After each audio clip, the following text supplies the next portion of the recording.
দর্শক, বন্যার খবরাখবর জানতে আমরা যুক্ত হব নোয়াখালীতে। সেখানে আছেন সহকর্মী আকবর হোসেন সোহাগ। সোহাগ, নোয়াখালীতে বন্যা পরিস্থিতির কি অবস্থা, কেমন দেখছেন? বন্যায় দুর্গত যারা আছেন তাদের একটু খোঁজখবর জানান আমাদেরকে।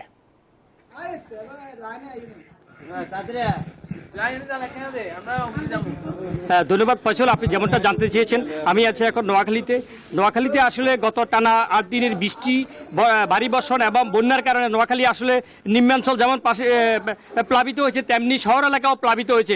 আমি জয়কৃষ্ণপুর একটি গ্রামে আসছি। শহরের বিভিন্ন বাড়ি ঘর এবং সকল কিছু তারা পানিতে নিমজ্জিত হয়েছে। আপনি দেখতে পাচ্ছেন যে আমার পিছনে বিভিন্ন বাসা বাড়ি ঘর এবং মানুষের রাস্তাঘাট এবং সব কিছু আসলে নিমজ্জিত হয়ে গেছে। আসলে এখানে আসলে বৃষ্টিতে এমন হয়েছে, আসলে হাহাকার হয়েছে মানুষের ভিতরে। একদিকে খাদ্য সংকট, ওইদিকে বিশুদ্ধ পানি। মানুষের প্রত্যেক ঘরে ঘরে পানি ঢুকে গেছে।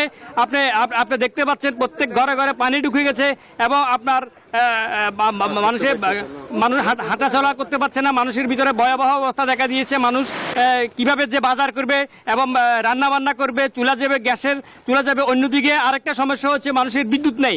বিদ্যুৎ সমস্যাও মানুষের বড় সমস্যা। মানুষের এই বিদ্যুৎ না থাকার কারণে আসলে মানুষের ঠিকমতো। অন্যদিকে আরেকটা বিষয় আপনাকে জানিয়ে রাখি যে এই বিশুদ্ধ পানির অভাবে ডায়রিয়া সহ বিভিন্ন নানান রোগে আক্রান্ত হচ্ছে মানুষ। হাসপাতালে অনেক রোগ ভর্তি হচ্ছে।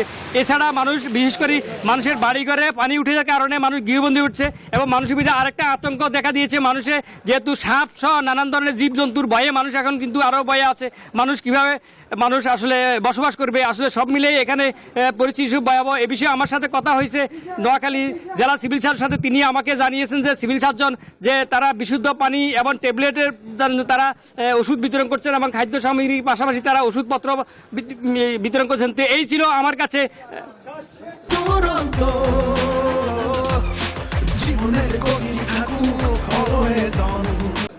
তো এই ছিল আসলে যেভাবে আমি দেখাতে চাচ্ছিলাম যে আসলে এইভাবে যে পানিতে মানুষের নিমজ্জিত হয়ে গেছে বাড়িঘর। আপনি দেখতে পাচ্ছেন যে বাড়িঘর নিমজ্জিত হয়েছে। মানুষ আসলে বাসা বাড়ি থেকে বের হওয়ার কোনো সুযোগ নাই।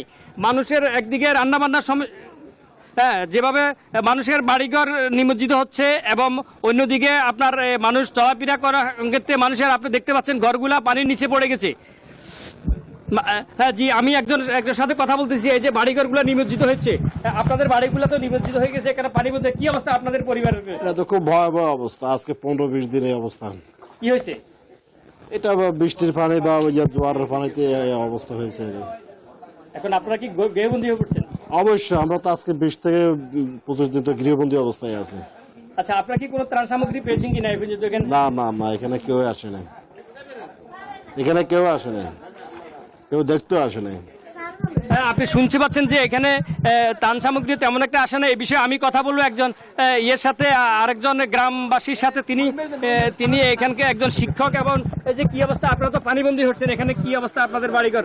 আমরা আজকে বেশ কয়েকদিন থেকে পানিবন্দী হয়ে আছে। আমরা ঘর থেকে বের হতে পারছি না। বিশেষ করে বিদ্যুতের সমস্যা আর এখন পানিতে যে সমস্যা, অনেকের ঘরে পানি উঠে গেছে। বিদ্যুৎ সমস্যা, বিদ্যুতের কারণে কেউ মোবাইলে চার্জ দিতে পারছে না। এরপরে গড়ের বিভিন্ন ডায়রিয়া, আমশা এবং টাইফয়েড শুরু হয়ে গেছে। আমরা এর একটা দ্রুত একটা সমাধান চাই। বিশেষ করে জেলা প্রশাসন থেকে এদের একটা বরাদ্দ আমরা দাবি করছি। আচ্ছা জি, কি অবস্থা আপনার? কি অবস্থা আপনারা খাদ্য সামগ্রী পেয়েছেন কিংবা আপনাদের কি অবস্থা? আমরা খাদ্য সামগ্রী পাইনি। আমাদের অবস্থা খুবই করুণ। আমাদের এখানে চুলায় পানি, ঘরে পানি খুব কষ্ট পাইতেছে। সবাই বাজার যাইতে পারতেছে না, বর্তমান বাইরে তো পারতেছে না। সবাই খুব অসহায় অবস্থা আছে। এই জলদি এটা একটা সুব্যবস্থা কামনা করছি আমরা। জি, আমি আপনাকে জানিয়ে রাখি যে এখানে আসলে সব জায়গায় আসলে সরকারের সামান্য সীমিত অর্থের মাধ্যমে সরকার বলছে জেলা প্রশাসন আমাকে সামান্য তারা দান অনুদান করছেন। কিন্তু তাদের পাশাপাশি বেসরকারি কিছু সংস্থাও কিন্তু কিছু সাহায্য সহায়তা করছেন, বেশি স্বেচ্ছাসেবী সংস্থা। তবে সব জায়গায় পৌঁছেনি। এখনো হাজার হাজার মানুষ কিন্তু তারা খাদ্য সামগ্রী পায়নি, তারা গৃহবন্দী অবস্থা পড়ে আছে। তারা আরও সরকারের পাশাপাশি বেসরকারি বিত্তবানদের কাছে তারা সাহায্য সহযোগিতা দাবি করছেন। এই ছিল আমার কাছে নোয়াখালী থেকে বন্যা নিয়ে সর্বশেষ। ফিরে যাচ্ছি স্টুডিওতে। আকবর হোসেন সোহাগ, আপনাকে ধন্যবাদ আমাদের সাথে যুক্ত হওয়ার জন্য।